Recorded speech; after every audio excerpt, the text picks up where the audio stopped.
Carl Cox é considerado um rei da música eletrônica, e isso não é à toa. Atuando como DJ, produtor e curador há mais de 30 anos, Cox se consagrou como uma das referências da música eletrônica e um dos nomes mais importantes da cena. E independente de quanto tempo passe, ele não só continua fazendo jus a esse reinado, como também sempre encontra uma forma de surpreender a pista e mostrar o porquê tá lá. Cox traz muito das raízes da música eletrônica para o seu trabalho, e é uma representação pura do que é ser DJ, do que é contar histórias através das músicas e dos sets.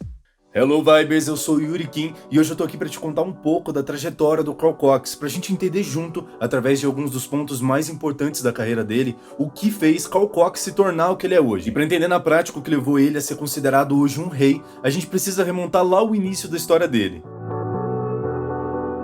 O Carl Cox nasceu em 1962, na Inglaterra, e ele se interessou por música ainda muito criança, inspirado por seu pai. O pai dele tinha uma coleção imensa de vinis e gostava de receber gente em casa pra ouvir música. Então pensa, o cara era uma enciclopédia musical que quando recebia as pessoas em casa era o centro das atenções. Aquilo inspirou o Carl Cox, chamava a atenção dele desde pequeno. E também foi o pai dele que incentivou ele, ainda adolescente, a tocar suas primeiras coletâneas musicais. Here's the thing, it wasn't my dad that introduced me to DJing, my dad introduced me to the music that he was playing, and he was technically DJing, but entertaining his guests at the house that I was basically brought up in and where me and my sisters lived in.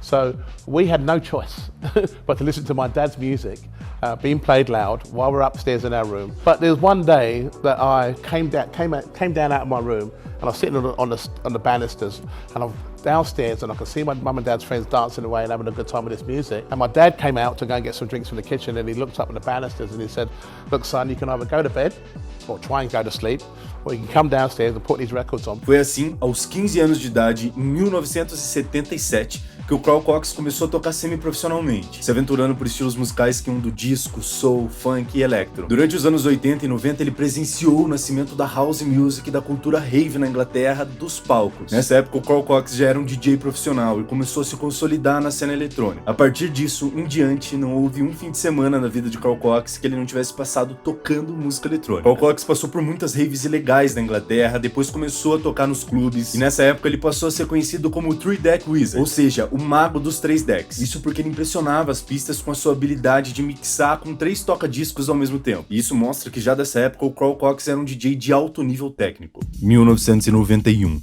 I Want You, seu primeiro lançamento. Em 1991 foi o momento de dar um passo a mais, deixando de somente performar as músicas nas pistas, mas passando também a produzi-las. Assim, o Carl fez seu primeiro lançamento, a faixa I Want You, lançada pela Perfecto Records, gravadora do Paul Oakenfold. A faixa ajudou a projetar o nome dele na cena e a entrar em um novo patamar. Só pra vocês terem uma ideia, essa primeira música dele atingiu a 23ª posição das paradas inglesas. 1998, Intec Records. Em 1998, o Carl fundou sua própria gravadora, a Intec Records, fruto do seu crescente interesse por sonoridades de techno e outros estilos mais underground que estavam se consolidando cada vez mais na Europa. A gravadora funcionou até 2006, quando o Carl decidiu suspender suas atividades, retornando somente em 2010 com o nome Intec Digital. 2001, residência no Space Ibiza. Em 2001, Carl Cox deu início à sua trajetória por Ibiza, o paraíso espanhol da música eletrônica, e que ajudou a construir a estima de lenda que ele tem hoje. Nesse ano, o Carl Cox iniciou sua residência no clube Space Ibiza, a mais longa da história do clube. Foram 15 anos de relação mútua, que ajudaram a destacar tanto o clube quanto a carreira do Carl Cox.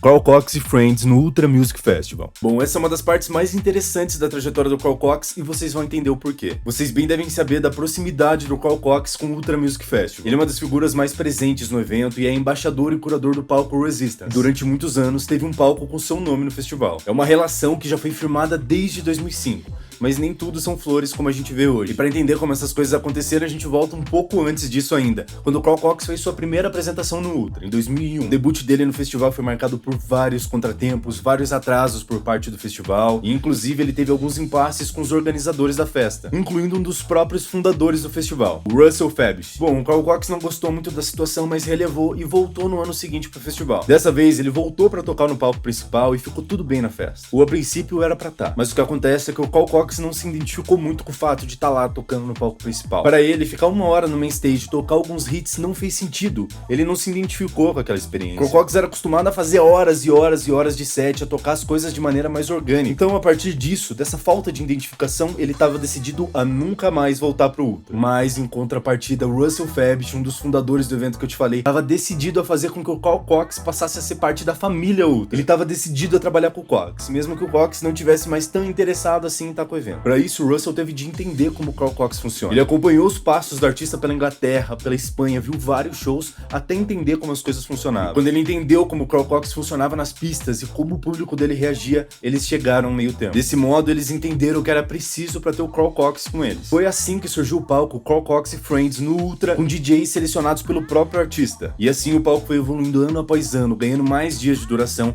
e servindo também de estreia para artistas como David Guetta no Ultra. Sim, a primeira apresentação do David Guetta no Ultra foi no palco do Carl Cox em 2008. E hoje, como eu já te falei, o Carl Cox é embaixador do palco Resistance no Ultra e conta com uma história de mais de 20 anos ao lado do festival. Ou seja, hoje definitivamente o Carl Cox faz parte da família Ultra. Every time I came to play for Ultra, I just came and played 1 hour or 1.5 hours, and I wanted to give a little bit more to the festival. So we decided that we wanted to have our own arena, which became Carl Cox and Friends Arena. Welcome to Carl Cox and Friends.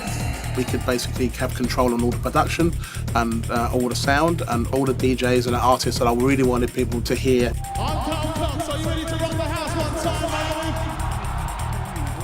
To get people like Laurent Garnier and Swin Vath and Richie Horton and Loca Dice and Luciano and Cassie and all these DJs that may not be able to play Ultra because of the main stage sound, but are able to play my arena based on that's the sound that I believe in. That's the music I want people to listen to.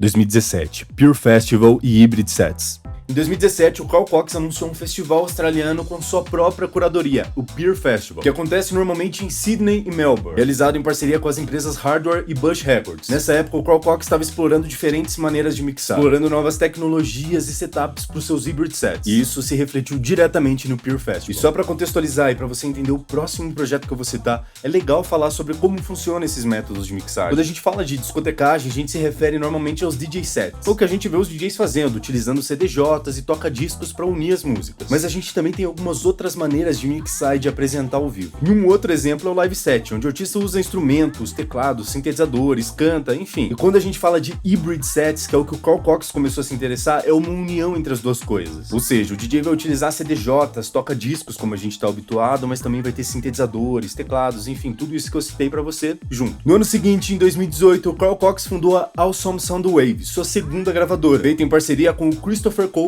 e focada justamente em artistas de live sets, selo através do qual ele passou a agregar vários talentos de peso. No ano seguinte, em 2019, essa label dele estreou com uma festa em parceria com a Awakenings, no ADE em Amsterdã. Mais tarde, em 2022, retornou para Amsterdã para uma festa na Zago Dome e inaugurou sua residência no clube DC-10, em Ibiza.